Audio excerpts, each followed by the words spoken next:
Hi, I'm Roderick Carmody, and today's topic is orchestrating a close with a remote workforce.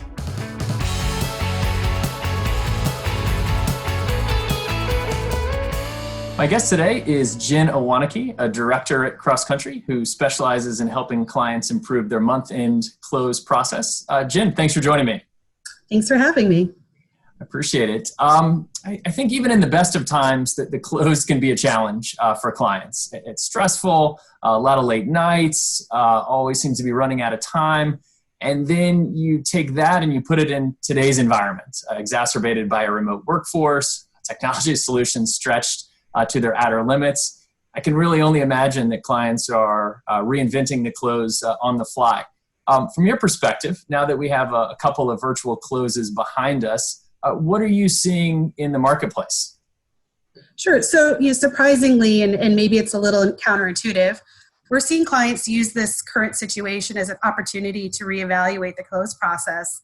And in some cases, actually making progress and taking time off that cycle. What we're seeing is a lot of clients tend to get stuck in a cycle of this is how we've always done it. And they're jumping from close to close and not having an opportunity to step back and think, is this the right way to do it? Just because we've always done it this way. So this current environment is allowing for a fresh look at what can lead to ultimate process improvements and getting rid of some of the manual work that's been happening. When you're in an environment where you want to be more conscientious about people's time, you're going to look for ways to not be maybe processing lots of pieces of paper and asking for a lot of emails and walking over to someone's desk trying to work through a reconciliation. So you really look for ways to automate the process and make it better for everyone.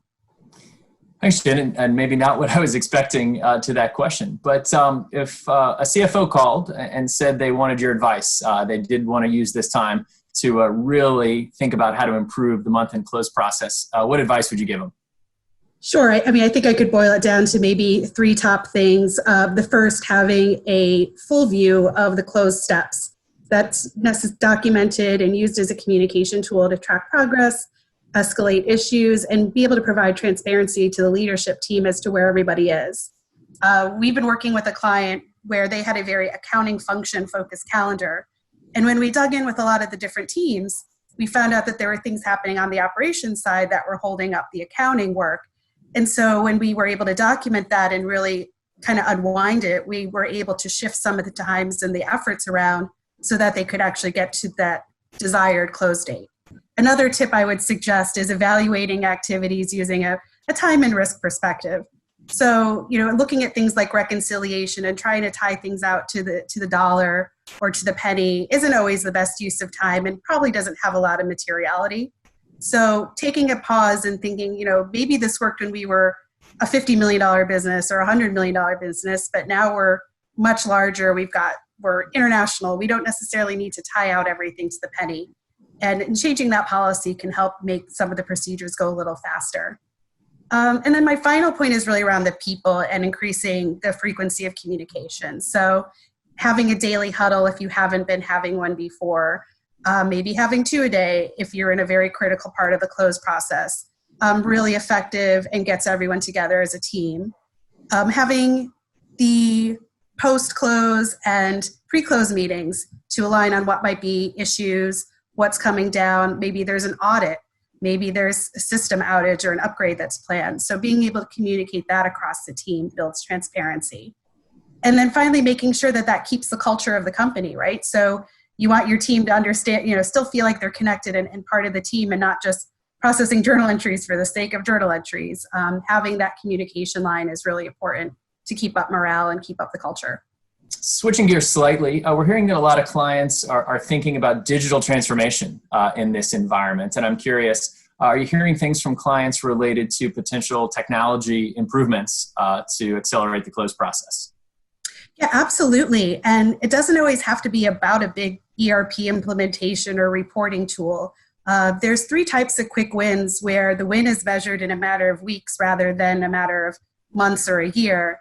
The first being implementing collaboration tools, having places to put secure files like a Dropbox or a SharePoint, getting a license for DocuSign for things for critical journal entries and approvals. Another area is RPA. So looking at places where you can automate a repeatable process, like a reconciliation, like a report, that saves a lot of time and people can work on other things while that runs in the background. And then finally, some more sophisticated workflow tools that help drive the close forward. So Blockline and Flowcast come to mind there, where you're really being able to send alerts and have somebody having a computer really manage that close process and kick off other things that as they finish, really helpful to keep things moving forward. Thanks, Jen. And last question. Do you see long-term benefits for clients that use now as an opportunity to invest in improving their close cycle? Yeah, I mean, absolutely. Anything that's been implemented during this close is going to continue to help you when you get back into the office, particularly around the tools. So people will be able to come back and work on other projects and think about how to continuously improve. So I think that there's really no downside to taking a look at the close right now. Sounds good. Well, thanks, Jen. Appreciate your thoughts and perspectives. And thank you all for joining us today. Hope you enjoyed it.